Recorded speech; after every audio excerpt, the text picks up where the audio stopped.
Hello there guys, and welcome back to the channel. So in today's video we're going to be talking about how to select your first few rank 5 champions on which to hold on for, and what kind of thought process you should be having. And then this video is not really going to be meant for people who already have like 8, 9, 10 rank 5s, because their circumstances differ. They need to look at which areas or kind of utilities they have covered already and where they're lacking, and they need to kind of fix the holes. But we're going to be looking more at kind of younger and intermediate and medium level players to kind of explain what is your first priorities when picking your first rank 5 characters, and then we're going to go maybe on which characters need this rank 5 more, which don't, and so on and so forth.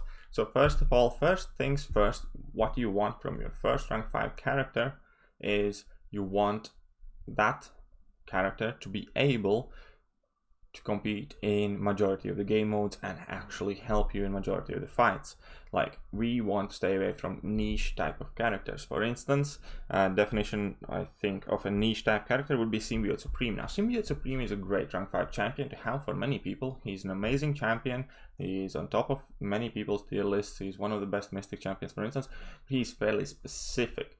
There are many bad matchups for that guy because his damage relies on bleeds. You need opponent to be buffing. You also need to run Mystic Dispersion, and you start off fairly slow in pretty much every single fight. Therefore, he's not good for general questing. He's good for answering some specific problems you might encounter down the line, but he's not going to be the guy you really want to take in and clear uncollected quests with, or he's not going to be your staple in AQ and so on.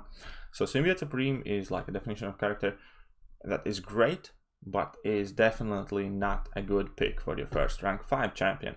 Now, what you should be looking for when you're taking your first champion rank 5 is how many areas of game he can cover for you. Like in case for me, my first rank 5 character was Blade, because back in the time when the rank 5 spurs became available, Blade was dominant champion in game. He covered Alliance War excellently. He absolutely destroyed it, changed the way people plays defense like forever, and he just absolutely shredded majority of the lanes. There were times when pretty much 9 out of 10 people were running Blade and some sort of Ghost Rider or entire Trinities. So he was wildly popular. He covered everything in Alliance War. He was great for Alliance quest as well because he had regen. He was great for casual questing and like uncollected master stuff like that, just because he could access his damage output fairly quickly. He did not have many bad matchups, and he absolutely destroyed Act 5, which was the kind of endgame content at the time we were presented with the opportunity to take our first champions rank 5. So Blade was a perfect choice for the occasion. I could have chosen something else, but Blade just made most sense because he covered majority of the game modes, majority of the matchups. He was arguably the most versatile character in the game at that point, and he had good prestige. But we're not going to be taking a look at prestige too much in this video, because I believe if you're currently taking your first champions rank 5, you are not too pressed for prestige. Also, not going to be looking at Alliance or defense overly much, especially initial part of the video. So Blade, back in the time when I was picking my first rank 5s, was perfect rank 5 to have. Now today, if we were looking at today's meta, you need again to ask the same question: which champion that you have covers most bases? Now, it does not necessarily mean that he's going to be the highest in tier list, or that he is going to be the most popular, or she the popular champion. Like, what I think personally are great first rank 5 characters also depends on whether you have Suicide Masteries or you don't. Assuming that you do, or you're willing to get some, then Corvus, for instance, is an excellent first rank 5 character. Even if you don't have Suicide Masteries, Corvus is still a great choice, but with Suicide Masteries, he's amazing. Omega Red, extremely versatile, AQ, AW, questing, he shreds it all, can be used in many areas of the game, great pick. Ghost does come with some sort of skill gap, but if you've taken her to rank 4 already, I assume you can play Ghost. Therefore, Ghost is also a great rank 5 character, just because the way she can deal with debuff, damage over time debuffs. She can be played in AQ, AW. She's great for casual questing. She covers a lot of ground. She's a good pick. Now let's move on. So let's say Captain America Infinity War, similar. If you have him high sig, he's extremely versatile. You can fine tune him to the whatever kind of standards you need. He can dish out good damage. He has great sustainability. He's great for questing. He's great for AW. He's great for a lot of stuff in AQ. Not a bad pick. Hyperion, maybe slightly less popular, but absolutely beast of a workhorse character that can carry you through a lot of content. Now, and there are many more characters that can function kind of similar. Obviously, you need to pick characters you are comfortable playing with. You need to pick characters that cover a lot of ground that you can use in many different situations. Now, as I mentioned before, characters that are not good first rank 5s would be, for instance, Symbiote Supreme is a bad rank 5 because he's a niche champion. Namor would be a fairly bad rank 5 to have initially because he is fairly mediocre for like your general questing. His base damage output is fairly bad. He has some specific utilities which are useful.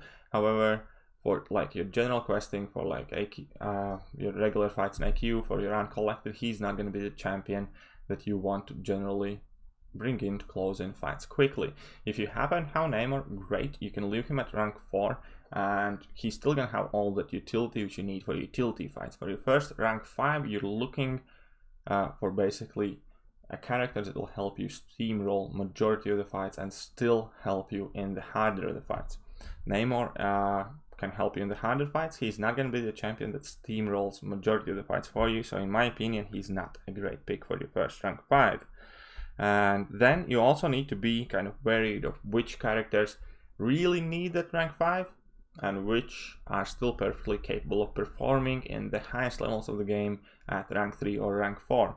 Now, as a character that really does need a rank 5, we can take a look once again at Corvus, because in case of Corvus, every single damage point counts because you start with a limited amount of charges, and for vast majority of the time your game plan is to get opponent down within your first set of 20 charges, or you will significantly extend the fight duration. Therefore, the harder you hit, the better Corvus is, basically. So he really needs at rank 5. Now, Omega Red is a similar example. He's a champion that gets to his peak damage potential extremely quickly. He's great for kind of short and medium level fights, but you might be struggling to maintain your damage output in longer fights. Now, I'm not saying it's not possible or anything like that, but because I had a Labyrinth run with Omega Red and it wasn't like too bad at all, but then it's completely different kind of playstyle. What makes Omega great is the fact how explosive and how quickly he can lay on the damage in an opponent, and you do want to finish out these fights quickly. Therefore, Omega Red is another champion that does rely on high signature ability and, most importantly, high rank level in order to be able to finish fights quickly. Now, great examples of champions that you can put on back burner and don't stress about taking to rank 5 like as soon as you can would, for instance, be Void, right? Void is not really known for his damage output. His health pool is still one of the biggest in game, so you don't really worry, like he's not a glass cannon, so you're not going to be too pressed there. And where Void shines is his ability to reverse regen and reverse power gain. This ability is just as strong at rank 4 or rank 5. It's not about how hard Void can hit. Obviously, the harder he hits, the better, but still, the main versatility of the character is reversing regen, reversing power gain, being sturdy, being able to control these fights. Therefore, you can do pretty much exactly the same things with the rank 4 Void as you could with a rank 5 Void. With kind of like exception, I'd mention like Alliance War, I suppose, because obviously in Alliance War, if you use character consistently, then it is a good pick. But aside from that, when you take a look at general questing, Act 6, whatever, Void can perform at rank 4 just as he would be at rank 4 for the main function the character is kind of designed and meant to do. For instance, my Void is still at rank 4. I got 20 rank 5s and I could have ranked him up. I could do it right now, but I don't feel that I have a particular need to do so because I typically don't use him in Alliance War or Alliance Quest. And when it comes to his utilities around kind of like all the variants and all Act 6, I'm perfectly fine operating with rank 4 Void just because he has a big base health pool already, and I'm absolutely not interested how hard he can hit. I'm interested in how well he can reverse that heal and regen, and he does it exactly the same at rank 4 as he would do in rank 5. Another character that does not need rank 5 whatsoever, for instance, would be She-Hulk, because only thing that matters with She-Hulk is your initial setup of the fight and getting opponents to the corner, getting that slow on opponent and slowly building up your furies. Because if you nail your first bit of the fight, you're done. It doesn't matter whether She-Hulk is a 4-star rank 5, 5-star rank 4, or 5-star rank 5.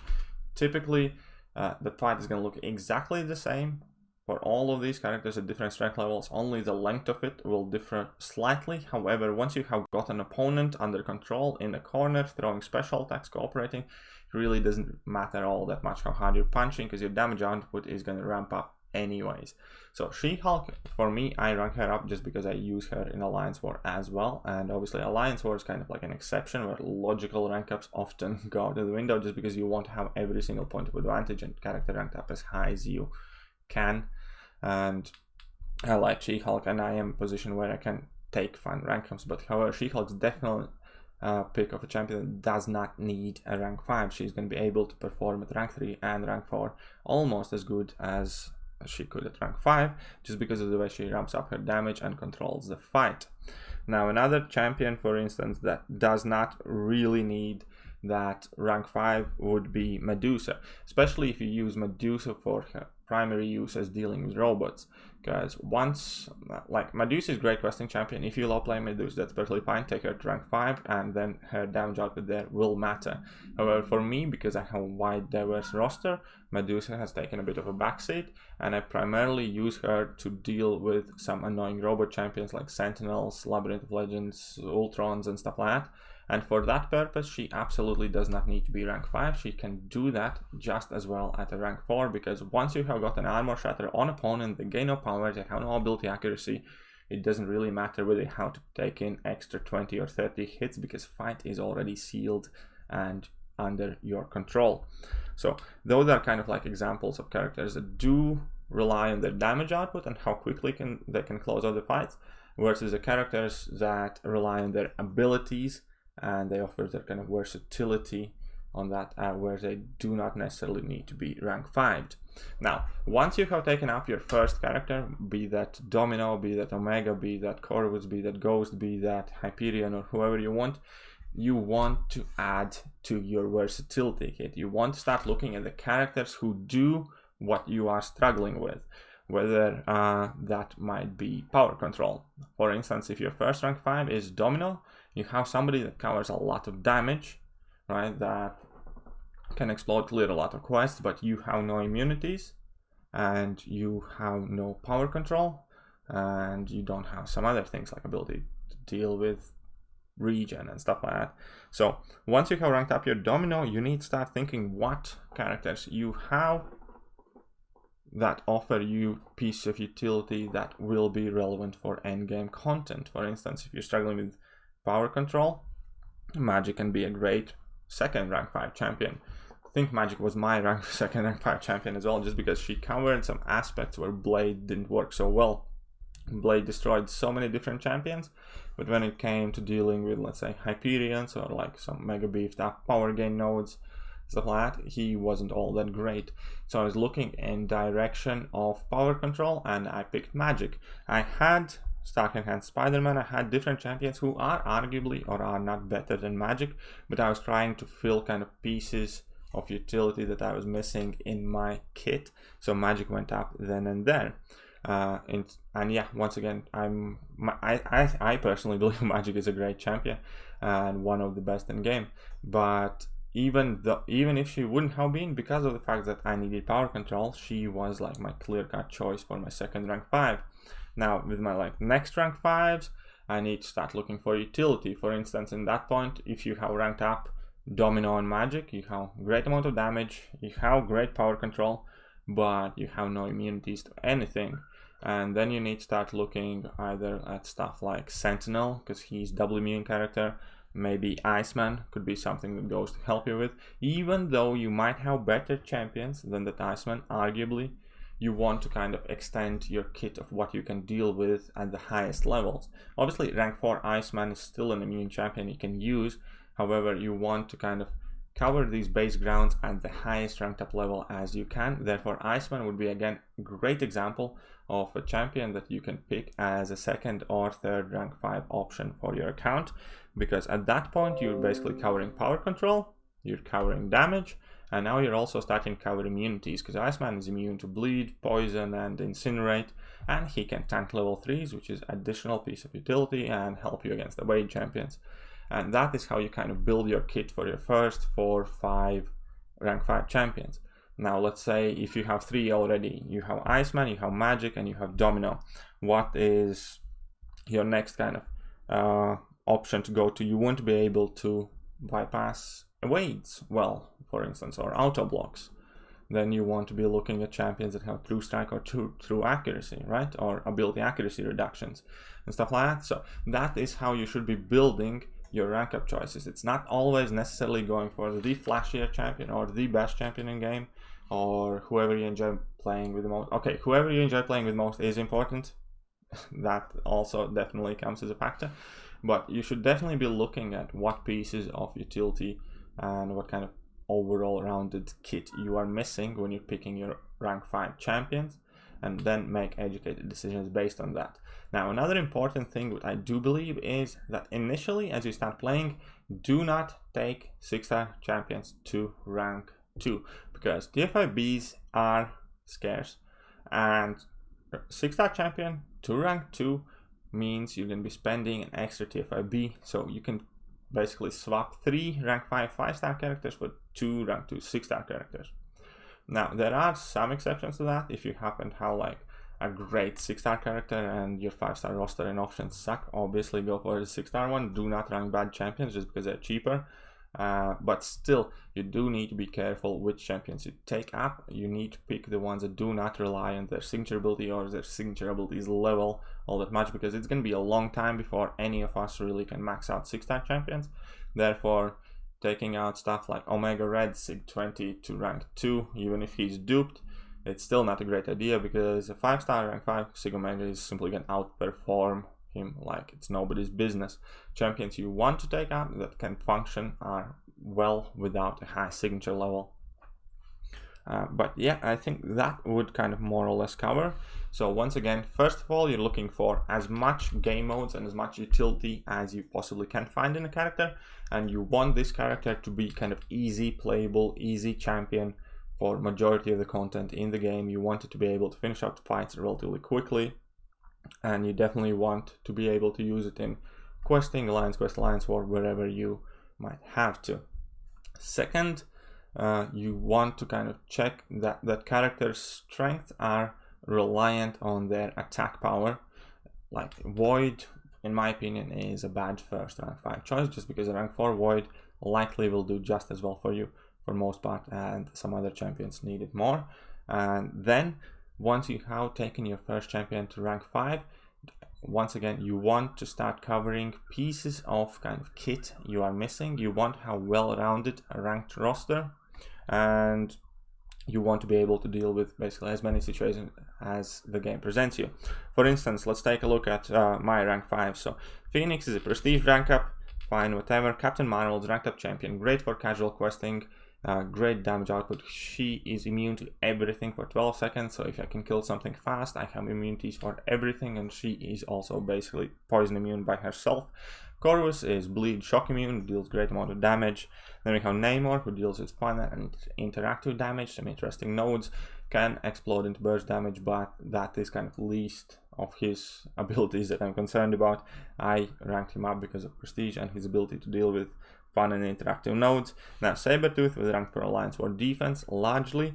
Blade was just the alpha and omega of the current metagame when I started taking champions rank 5. Night Thrasher, one of the unique champions that can access true accuracy from the very first hit of the fight. He's also Incinerate immune, therefore in my book he was a really good solid pick to cover for something that I was missing. Medusa, ability to deal with robots, poison immunity, great stuff there, Omega, and so on. So you can see each of these characters has like a purpose that I want to empathize on. When you take these champions rank 5, it's not just who's technically the best champion. When you are building a roster for yourself, it's you playing it, it's your account, you should be kind of trying to make your roster well-rounded overall as you possibly can. But yeah, I think that will be more or less me done rambling for today. I hope you guys enjoyed it. If you have any questions, do feel free to leave a comment in comment section below. I will do my best to answer them. But yeah, that's, I believe, is going to be pretty much it. Let me know if you have any more questions, and I'm going to catch you guys soon. See ya.